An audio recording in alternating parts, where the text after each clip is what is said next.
Have you ever imagined hailing a cab and when it pulls up, there's nobody in the driver's seat? Well, that's not science fiction anymore. It's actually happening right now.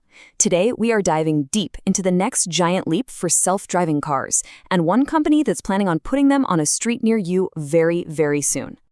You know, it sounds like a question from some movie, right?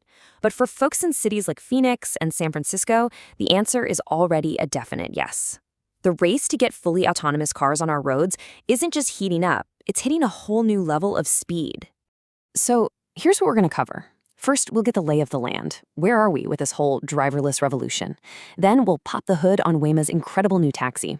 After that, we'll zoom out to look at the global race for the streets, we'll untangle a pretty controversial partnership, and finally look at the big picture. What does all this really mean for the future? For what feels like forever, driverless cars were always just, around the corner.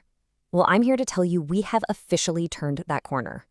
The switch has been flipped from these controlled, careful experiments to a real-world service you can call up on your phone. Yeah, this isn't some friendly competition anymore. It's an all-out sprint. All these companies are scrambling to get their cars on the road and win us over. And Waymo, who's already a big leader in the US, just made a huge announcement that could seriously leave its rivals in the dust. All right, let's get to the good stuff. Meet the Ojai. This is Waymo's brand new 6th-generation Robotaxi. And listen, this is not just a fresh coat of paint. This is the new engine that's really going to power their global expansion. So, what is the big deal with this 6th-gen system? Well, in a nutshell, it's smarter, it's tougher, and, this is crucial, it's cheaper to build. This thing is designed to take on the biggest enemy of self-driving cars: bad weather. We're talking heavy rain, even snow. And get this, it has its own built-in cleaning system to keep its eyes clear. It's those little details that make a massive difference out in the real world. Now, one of the biggest upgrades is to its Lidar system. If you're not familiar with Lidar, just think of it as the car's superpower. It's what lets it see the world in 3D, using lasers to make this incredibly detailed, constantly updating map of absolutely everything around it. Here's a really cool way to think about it.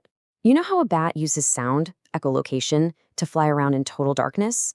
Well, Waymo's cars do something kind of similar, but instead of sound, they're blasting out millions of tiny laser points every single second. What you get is this ridiculously perfect 3D picture of the world, day or night. And this is what really brings home the difference. We're talking about a system that's not just better, but it's cheaper to make, which is huge. It's got this amazing 17-megapixel vision system, so it sees more with fewer cameras. And those self-cleaning systems, that's the secret to making it reliable in the real world. These are not just specs on a sheet. These are the keys to finally making these things at a massive scale. Okay, so with this new, super capable and more affordable tech, Waymo is hitting the gas hard. They're not just expanding a little bit. They're launching a full-scale push to really lock in their spot at the top of the food chain. And I mean, just look at this list. We're not talking about 1 or 2 new cities. This is a full-on, coast-to-coast blitz. From Texas to the nation's capital, Waymo is planting its flag in 10 major U.S. markets in 2026 alone. This is how they plan to become a household name. And Waymo isn't stopping at the U.S. border, no way. They're going global, and they're starting with one of the most complex, difficult cities in the world, London.